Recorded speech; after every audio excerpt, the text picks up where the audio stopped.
fa hilaza fahendrena ny vavako, hametsovetso fahalalana ny foko, atongilako hihaino ohateny ny sofiko. Salamo fa 7:7 sy 5 dikateny ombonana eto Madagasikara.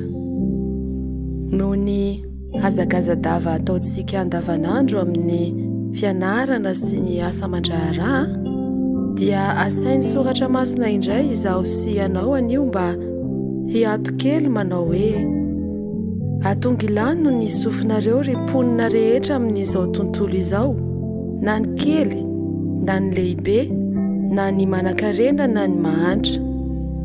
Matoky ny harenany ireny sady mirehareha amin'ny habeny fananany.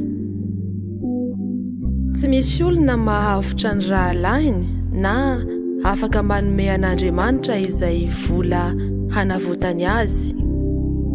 Hita mantsy fa maty ihany ny olon-kendry ary ny adala sy ny kentrina koa dia samy lasa ka mamela ny fananany ho an'ny hafa. Nefa na dia manana voninahitra aza ny olona dia tsy maharitra. Tahaka ny biby izay samy tsy maintsy ho faty izy.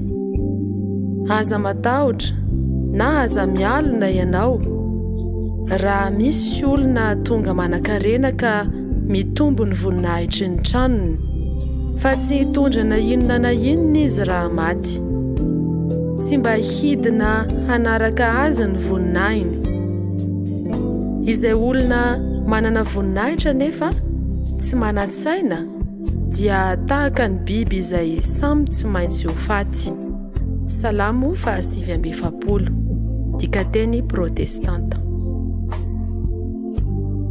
Mampahatsiaro antsika araka izany ny mpanao salamo fa mandalo tokoa izao fiainana izao.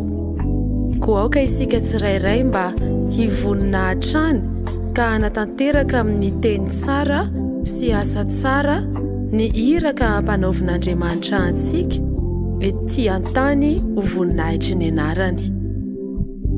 Nomen'Andriamanitra tombonandro sy tombo-taona tokoa isika ary hametrahany fitokisana na dia tsy mendrika aza.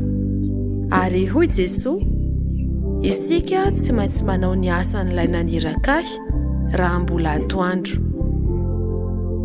Andriamanitra mampianara anay hanetry tena. Amen.